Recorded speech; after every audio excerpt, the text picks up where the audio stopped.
13년 전 한 고깃집에서 시작됐네요. 네, 맞습니다. 일단 먼저 술을 마시고 있던 두 남녀는요, 동네 지인이면서 술 친구 사이였습니다. 남성이 술을 마시고 여성들과 어울리는 걸 좋아하는 걸 알았다고 하고요. 그리고 2012년 3월 초 이 술 친구는 한 고깃집에서 남성과 함께 술을 마시다가 여성을 한 명 불렀습니다. 그러다 이 여성과 남성만 남게 됐고요. 남성은 만취 상태로 모텔에 투숙을 하게 됩니다.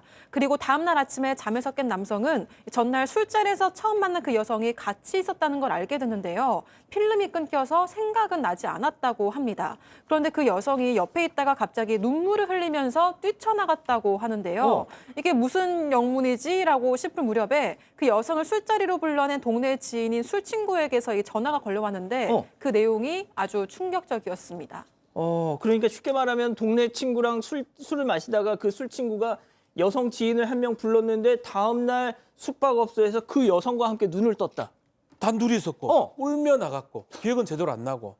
근데 주선했던 사람이 전화가 왔습니다. 형님 큰일 났습니다.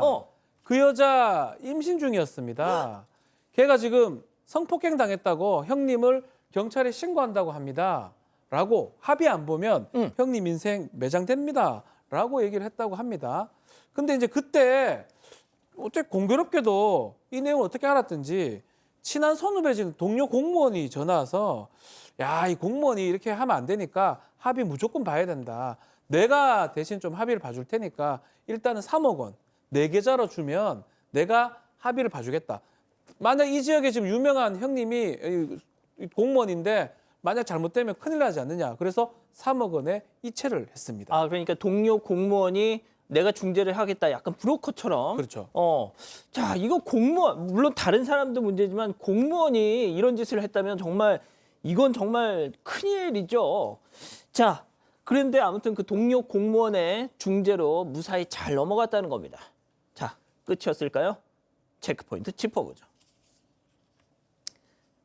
술만 마시면 성폭행, 이건 또 무슨 얘기인가요? 또 무슨 일이 있었던 겁니까? 그러니까 이거 이상하다고 해야 될지 심각하다고 해야 될지 희한하게도 그런 비슷한 일이 반복이 됐습니다.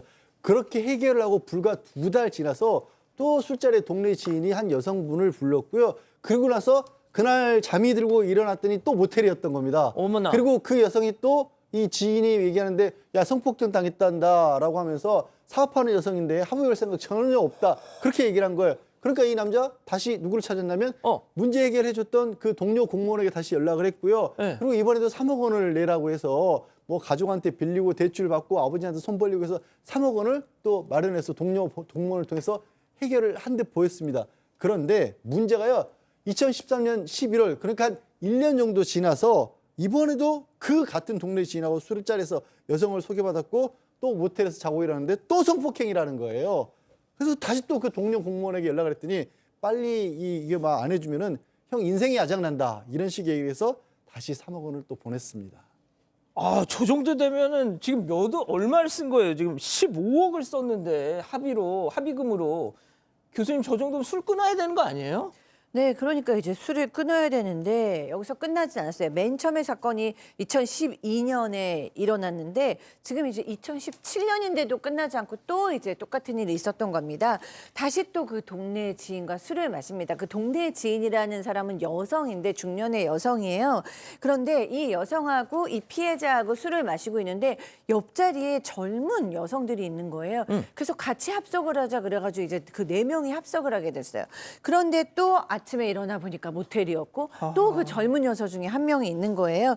그런데 그때 이제 또 전화가 와서 어제 걔네 미성년자였다. 지금 이 미성년자의 엄마 아빠가 바로 경찰에 신고한다 그런다. 이번에는 10억을 요구하는데 내가 감당이 안 된다라고 얘기를 해서 이 피해자 땅 팔고 대출 받아서 또 6억 6천만 원을 보냈습니다. 자, 이 정도 됐으면 다들 눈치채셨을 겁니다. 뭔가 설계당한 느낌이 드는데요. 네, 맞습니다. 다행히 이 남성도 이맘때쯤에 이제 좀 뭔가 이상하다 이런 걸 느꼈어요. 2018년 3월 동네 지인과의 술자리에서 또 우연히 옆자리 테이블과 여성과 습석을 하고 모텔에서 깨어나고 여자는 뛰쳐가는 일을 겪었는데요. 좀 뭔가 비슷하잖아요. 이때 이 남성이 드디어 뭔가 느낌이 이상해서 평소 믿고 지내던 후배에게 연락을 해서 모텔 CCTV를 확인을 했습니다. 그랬더니 여자 3명이서요. 인사불상 상태인 자신을 끌고 가고 나서는 젊은 여성 1명만 남기고 동네 지인과 또 다른 여성은 나가는 장면을 확인을 하게 됩니다. 그래서 남성은 바로 동네 지인을 찾아갔고요. 지난 6년 동안 술만 마시면 성폭행을 한 줄 알았던 자신의 비밀을 모두 알게 된 겁니다. 만약 이 남성이 눈치를 채지 못했다면 이들은 이번에도 같이 술 마신 여자가 성폭행을 당했다. 경찰에 신고한다고 한다면서 겁주고 돈을 뜯었을지도 모르는 상황이었던 겁니다.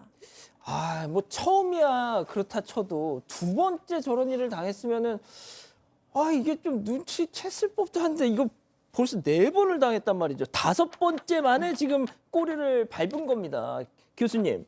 네. 자, 이게 뭔가 이게 있어요. 팀이에요. 팀으로 움직이는 것 같아. 네, 그렇습니다. 이 동네 지인이라는 이 여자와 그 동료 공무원이라는 계속해서 형님 돈 보내야 됩니다. 막 이렇게 브로커한다는 사람은 같은 팀이었어요.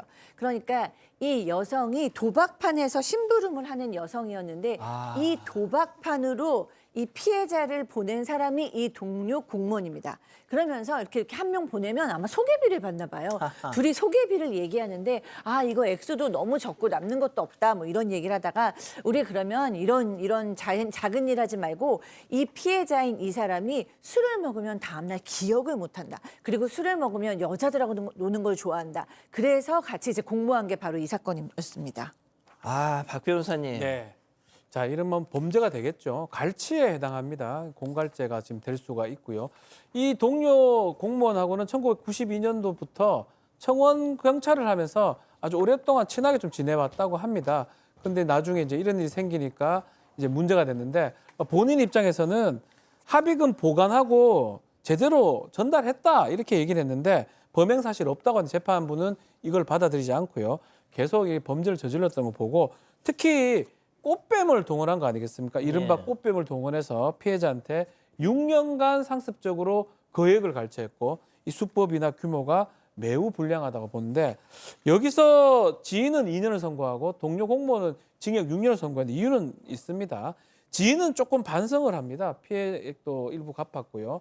근데 동료 공무원은 끝까지 범행을 부인하면서 반성하고 있지 않기 때문에 형이 좀 달라졌던 것 같고요. 이 피해자 같은 경우는 계속 이렇게 당했던데 2023년도 이 자신이 공무원 신분에서 벗어나고 그래서 퇴직한 이후에 그때 이제 사실 갖고 있다가 바로 고소를 했고요. 그러면서 이 사건이 드러나게 된 것입니다. 양 변호사님. 그러니까 뭐 제가 피해자를 나무라는 건 아닌데 왜 이렇게 그냥 계속 당하셨을까? 그러게요. 아마도 이제 뭐 직업과 상관없이 자산이 좀 있던 것 같습니다. 그러다 보니까 주변에서 이렇게 좀 안 좋은 사람들이 꼬였던 것 같고 그런 안 좋은 사람들에 둘러싸여 있다 보니까 믿고 의지한다는 사람마저도 사실은 뭐 범죄자들이었던 그런 경우가 아니었나 싶은데요. 그렇게 설명을 하더라도 한두 번이었어야죠. 너무 쉽게 본인도 어찌 보면 잘못하신 부분이 있어 보여요. 예.